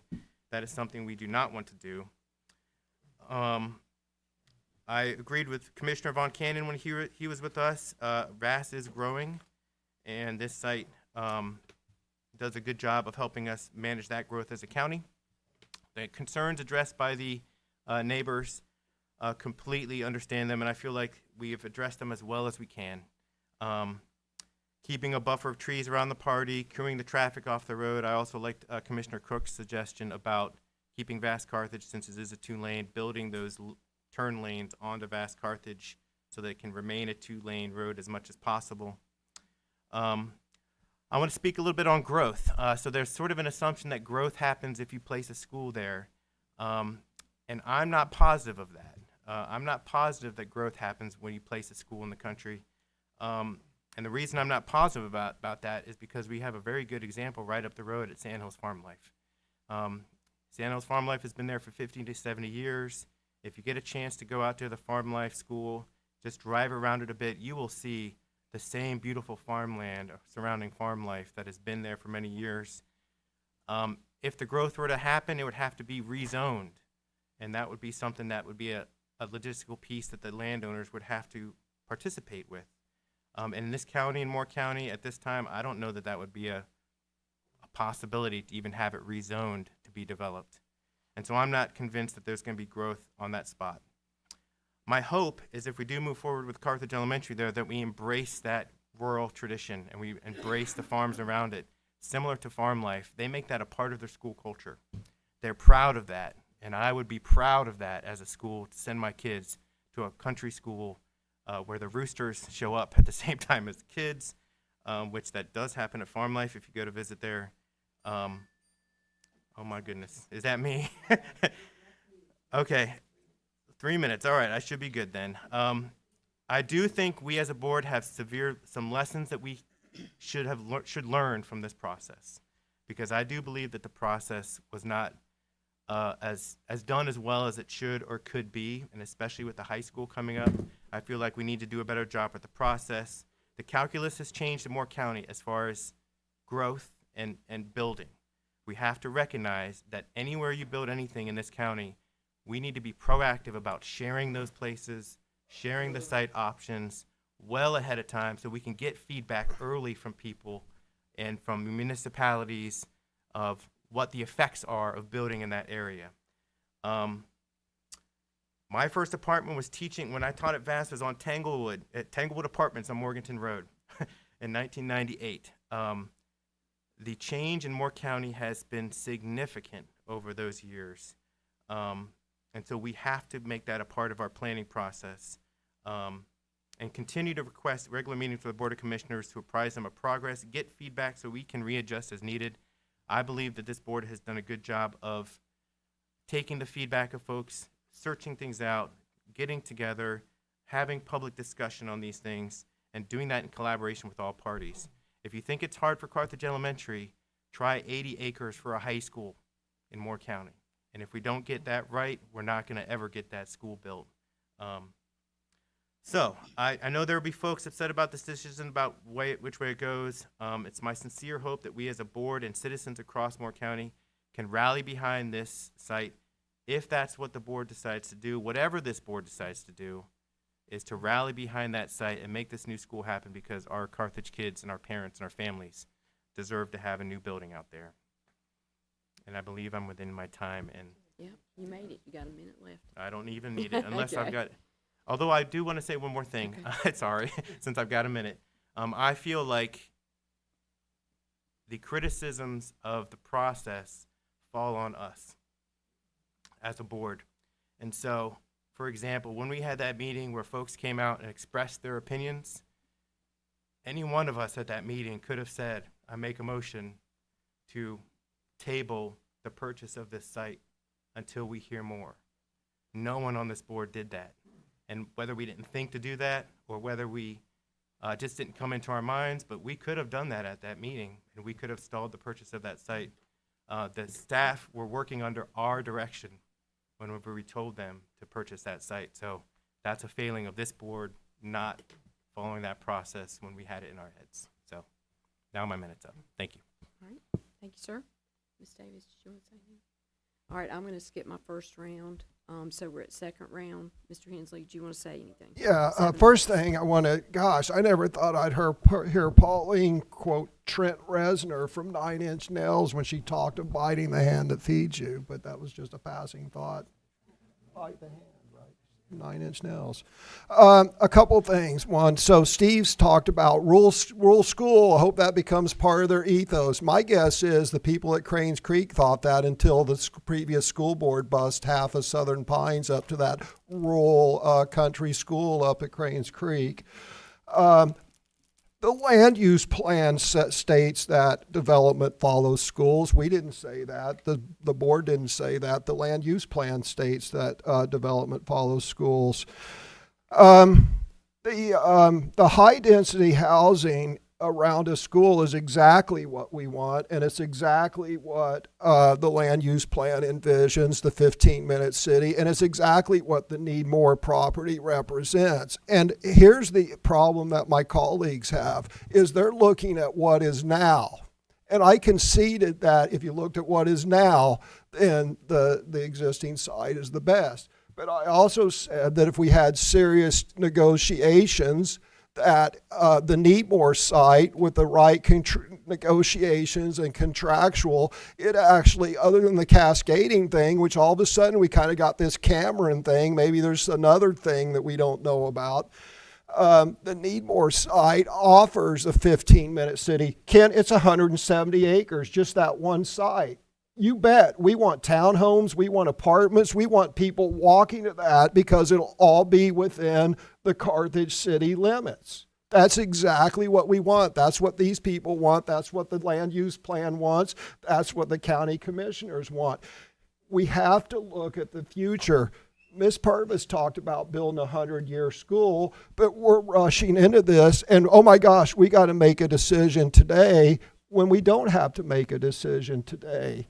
My recommendation is that we table this, or we don't make a decision, we vote this down today. We go into 2 months worth of negotiations. It's not going to affect the bond issue at all. It is not going to affect the bond issue, the timing of it. It will delay the planning of the school 2 months. Obviously, Ms. Purvis talked about that in the work session, but we can assure ourselves and we can eliminate the Pete site and the Needmore site, because long-term, taking 170 acres and every objection to that site can be remediated. They can get the sewer, the land is free, the sewer and water will be adjacent to us for free. The developer said he'll develop a road and there's a corridor to connect a road. We go into serious negotiations with them. All those can be remediated. And then we're setting Moore County up so that there's a community around it. It's not a school out in the middle of an agricultural area with thousands of cars going there each and every day, which is their objection and also the fear of development. But we're not willing to take the 2 months to find out. We took 3 working days to find out is what we did. So I think, again, if the issues at Needmore can be remediated, that's clearly the best site to build is somewhere where you got 200 acres and an eager developer to build around it. You don't have to bus people as far. Some students walk. It's in the land use plan. Everything's in the town. So, yeah, that's what I got.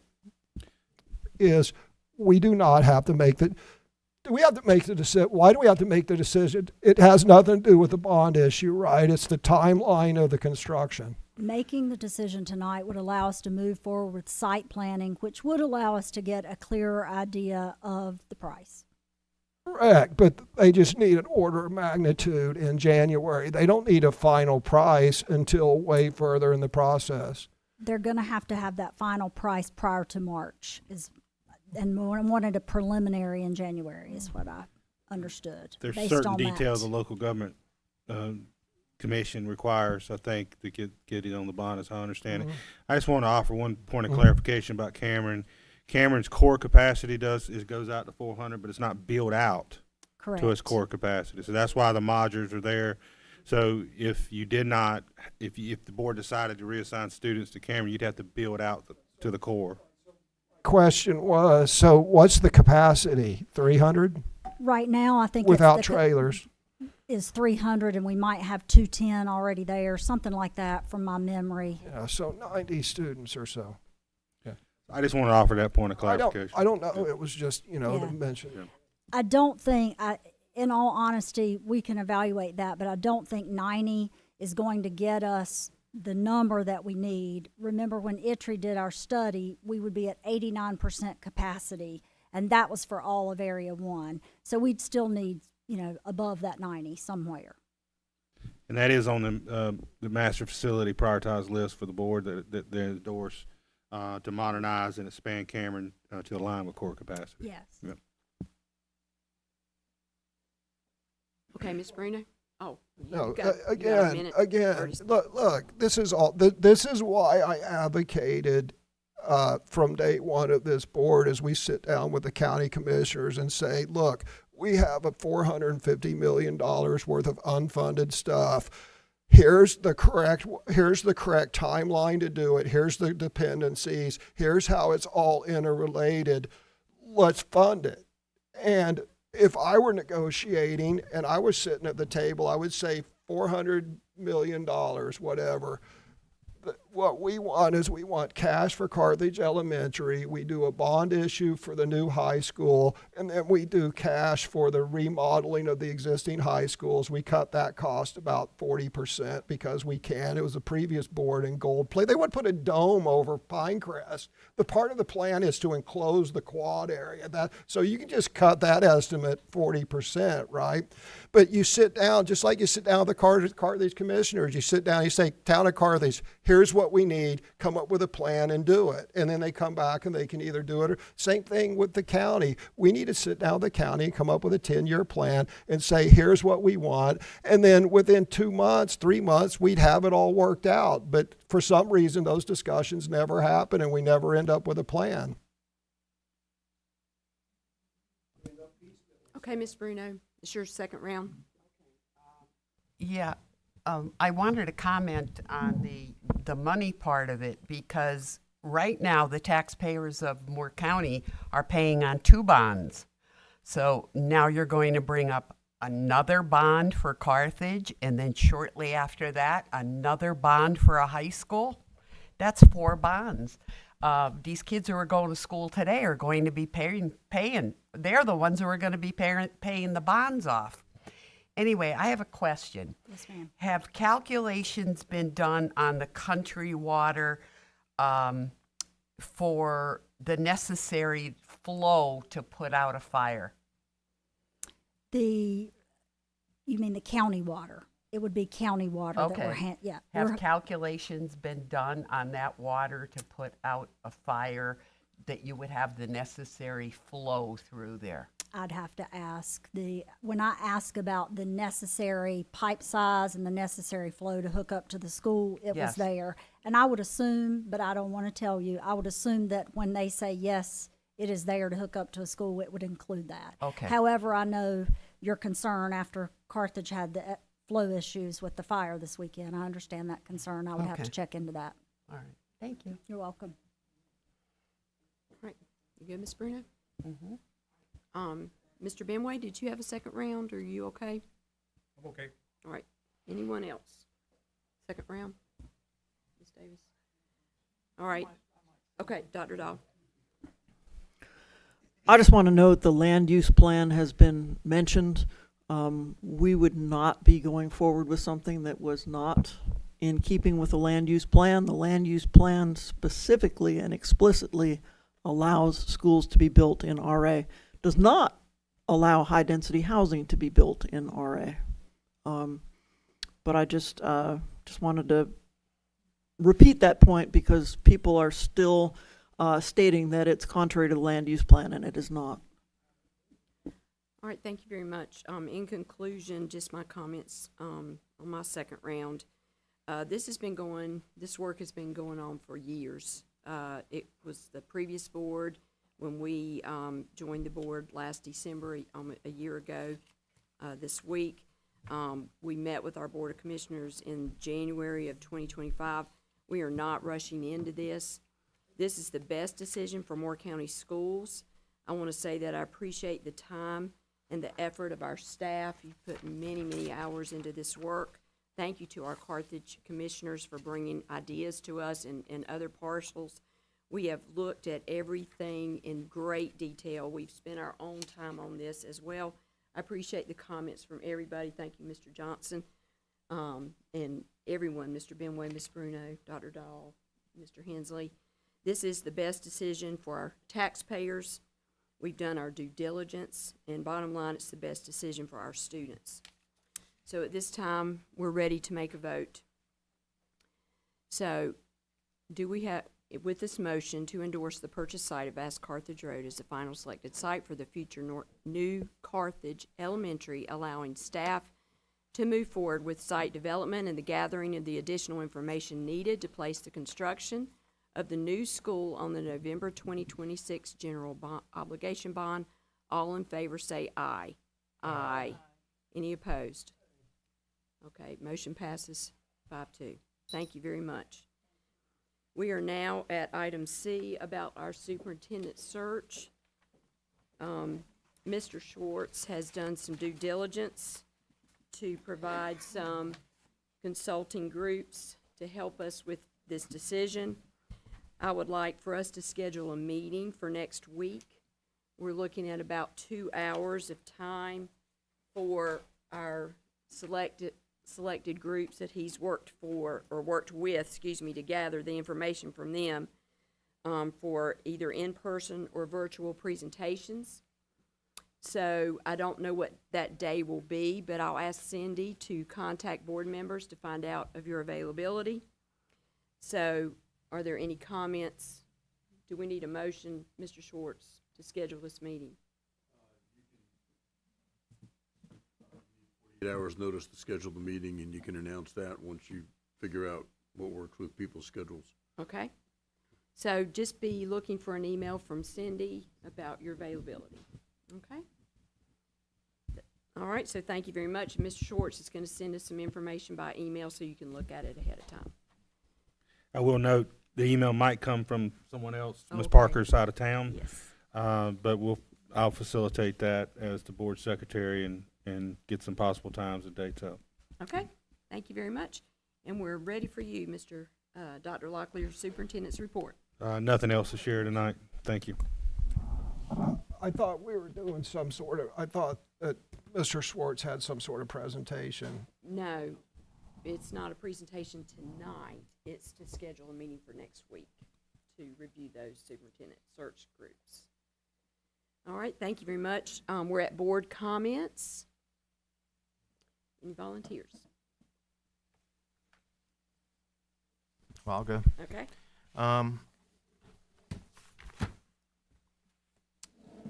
Well, I was counting on my comments that we had the people coming to receive their honors tonight, and almost none of them showed up. Yeah. But I did want to just talk about the incredible breadth of options in high school. We've got our high school girls golf team. We had our choir that didn't show up, although I think I could have got them together, as I know a lot of them. We had Madeline, who is such an extremely talented athlete and has more growth to happen. But I was just going to make the point that they don't get there in high school. It's a K-12 operation. And so just keep in mind all the great extracurriculars that lead up to that: athletics, drama, choir. That's okay. She's an addendum to my comments, and that's good. That's all good. But yeah, and I just wanted to share that, that's a really big thing, and my daughters have taken place in that. And it's just a wide-ranging thing, and I just love all the things that happen in high school, but also making sure we remember all the work that goes into kids prior to that to get them excited about it. So that's all I had.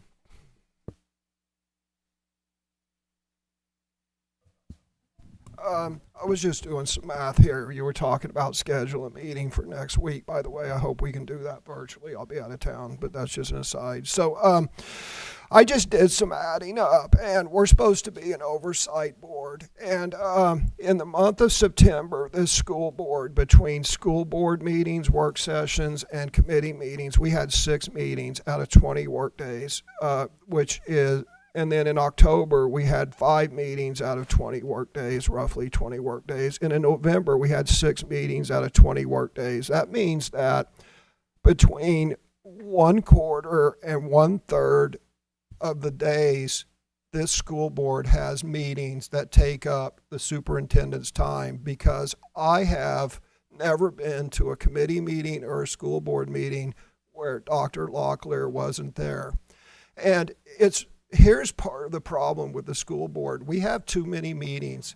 A couple years ago, I tried to cut our meetings into half. If you look at the Sand Hills Community College, they have 4 board meetings a year. Four, plus some committee meetings.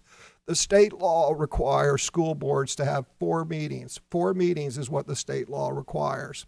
If you look at well-run institutions like Apple or some of the greatest companies in the world, they have 4 board meetings per year. We have 6 meetings per month. But then I hear, gosh, David, stop micromanaging the central office. I'm not micromanaging the central office. The very best thing that this school board can do is have 6 meetings a year, because the fact that we're in here literally a quarter of the time turns us into a current operations cell. I mean, there's times, no offense, but there's times where I wonder if the chair is a chair or a co-superintendent. She spends that much time here. And it's not that we don't want to commit our time. I'll sit here till the cows come home. The point is that an oversight board should meet minimally. And the fact that we meet literally a quarter of the days, there's a meeting here. I don't know how the superintendent has time to guide and direct and lead his staff. And I certainly know that if we were here less, we would get less into current operations, and we would do more of what a board should do, and that's set policy and big blue sweeping arrows and issue guidance and then monitor it via, a dashboard or results. We have far too many meetings. Thank you. All right, any other comments? Mr. Yes, Finley? please. Just one last comment. Almost forgot. Merry Christmas, everybody. Oh, yeah. Merry Okay. Christmas. And Happy New Year. Thank you. All right, did you? All right, just to conclude tonight, Dr. Dahl, you're good. Thank you to our board members, our staff, for an enjoyable and productive meeting. Yes, it was enjoyable. Thank you to Ms. Sinem for the pledge tonight. Congratulations to all of those recognized for their outstanding accomplishments. Mr. Johnson mentioned that. I also want to recognize the lovely poinsettias. They're grown by our students at Northmore and Union Pines High Schools, and they added a festive touch to our meeting. They're beautiful. We have so much to be proud of, and I'm thrilled for our school district, our students, our staff, and our communities. We are proud and thankful for the leadership of Dr. Locklear and his team. While I'm sad for us about his retirement, I'm also happy for him to have reached this opportunity to retire with honors and gratitude. We will work over the next few months to ensure a smooth transition to the new leader of our school district. This is one of the most important tasks of a Board of Education. Finally, I want to encourage our board members to attend the school holiday programs and sports events as much as you're able. We will see, some of us and our staff will see everyone at the Aberdeen and Carthage Christmas parades this coming Saturday. And on behalf of the board, we wish everyone a joyful holiday season with family and friends, and we look forward to working with you and Moore County Schools team in 2026. Thank you for being here tonight. Have a great night and drive safely. Do we have a motion to adjourn? Okay. Second. All in favor, say aye. Aye.